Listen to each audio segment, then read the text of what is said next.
Okay, so judging by the comments, judging by a comment I got on that ring video, I kind of left some stuff out. I'm gonna go ahead and address that real quick. It's a quick follow up, but kind of important.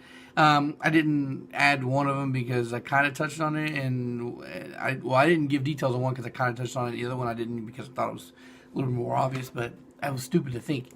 Not because anybody's stupid or anything, but just because of the fact that obviously if I'm going to talk about a video instructing how to do this, then I should probably talk about all of it.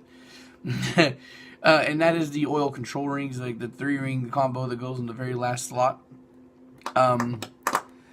There are some people, there are a lot of places to tell you to check and see if your gap is between this and this. But I don't even bother. I'm not gonna lie, I don't bother. I don't check gap for the fucking oil control.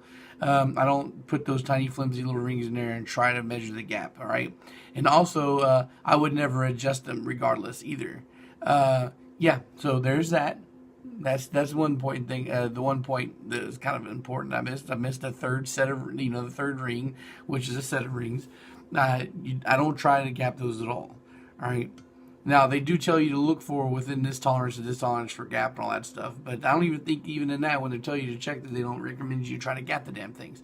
And then there is stock rings, gapping stock rings. You don't gap stock rings. You shouldn't need to gap stock rings. When you order rings that are stock for a stock rebuild, those should come within the tolerances of the block you're using.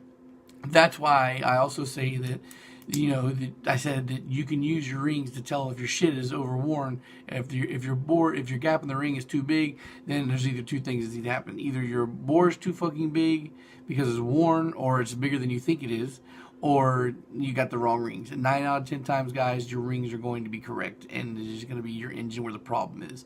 Now, the most helpful thing is if you can, if you have a secondary engine that is healthy, that you could just double check with, like I did in my situation scenario, or you could measure with a bore gauge or send it to a machine shop and have charge them to tell you whether it's too big or too small.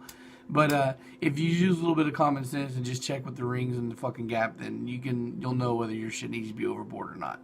So yeah, super quick little update, but super important information that I guess I left out. So there's that, and I hope this helps wrap up the whole ring gap situation overall. All right, guys, thanks for watching, and peace.